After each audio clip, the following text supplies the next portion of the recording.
옛날 어느 마을에 부유한 부부가 살았습니다.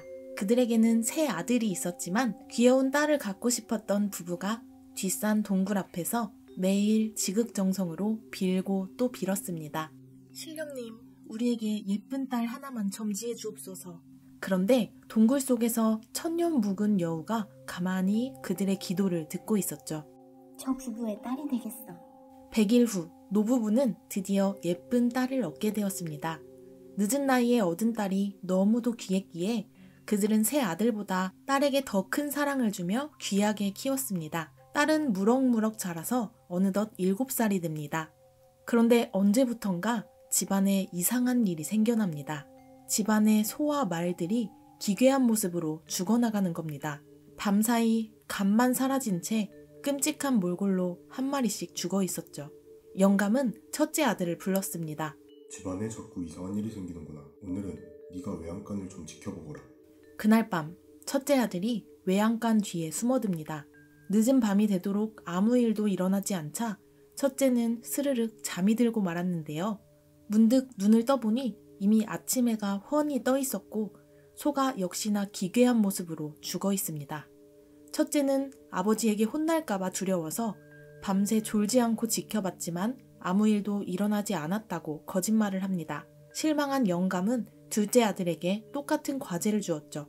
그날 밤 외양간을 지키던 둘째 아들 역시 늦은 밤에 깜빡 잠이 들어버렸고 아버지에게 혼날까 두려워 형처럼 아무것도 못 봤다는 거짓말을 고합니다. 이제 셋째 아들의 차례가 되었습니다. 셋째는 밤이 깊을 때까지 콩을 씹어가며 잠을 참고 또 참았습니다. 너무 졸린데. 그때 한밤에 정막을 깨고 스르륵 방문 열리는 소리가 들립니다.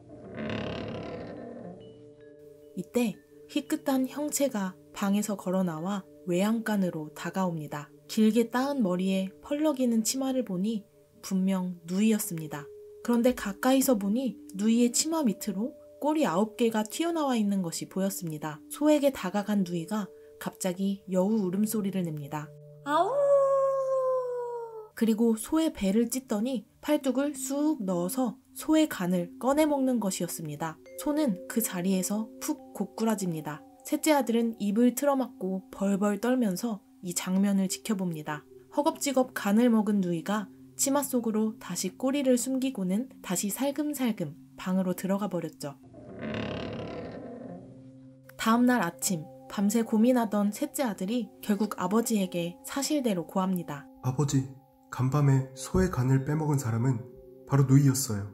하지만 영감은 셋째 아들에게 역정을 냅니다. 부모가 네 동생을 좀 예뻐했다고 이렇게 모함을 하는 게냐. 집에서 썩 나가거라. 셋째 아들은 그대로 집에서 쫓겨나고 말았습니다. 정처 없이 길을 걷던 셋째 아들. 그런데 웬 아이들이 우르르 모여있는 것을 발견합니다. 아이들은 커다란 거북이 목에 줄을 묶고선 구워 먹으려고 하고 있었죠.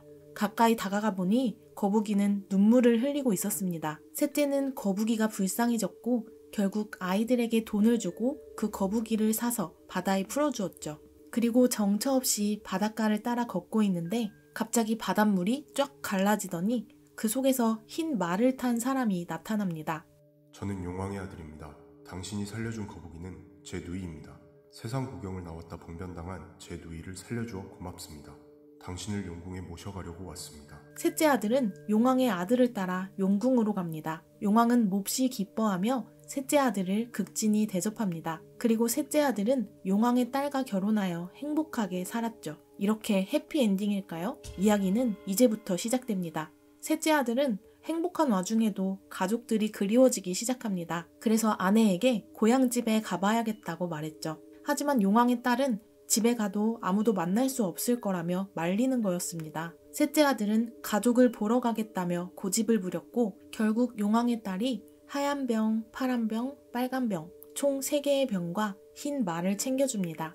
위험한 일이 생기면 이 귀한 병을 하나씩 던지세요. 감사 인사를 한 셋째가 서둘러 고향집으로 달려갑니다. 그런데 동네에 도착하자 믿을 수 없는 광경을 보게 됩니다. 온 동네에 사람들은 사라져 있었고 집들은 온통 쑥대밭이 되어 있었죠. 고향집으로 들어간 셋째는 너무 놀라 주저앉고 맙니다.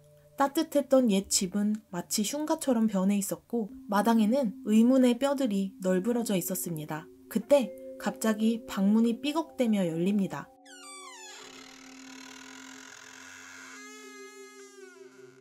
누이가 휙 달려나와 셋째 아들에게 다가왔죠.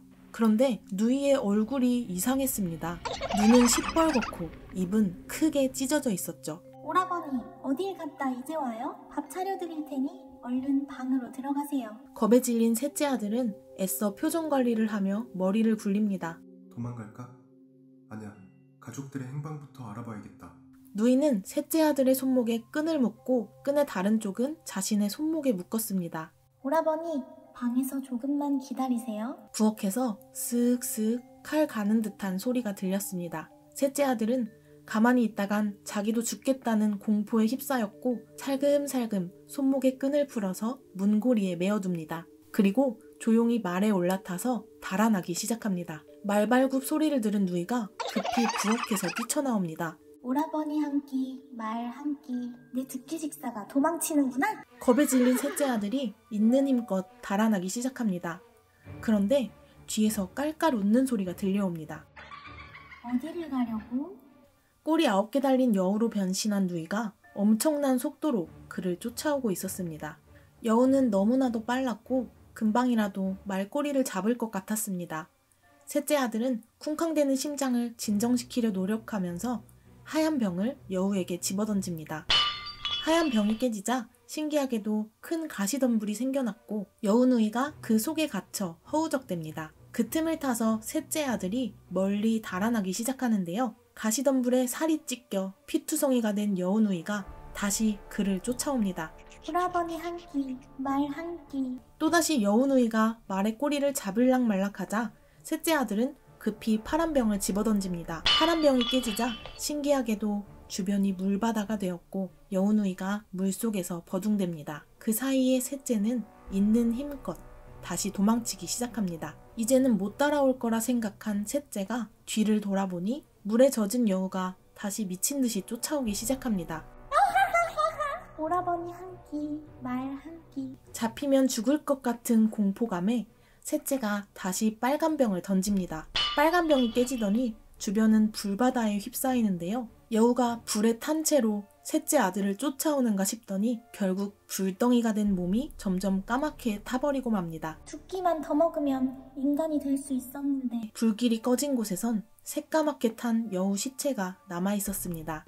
여우 누이를 물리친 셋째 아들은 집으로 돌아가서 영원히 잠든 가족들을 위해 조용히 장례를 치러주었습니다.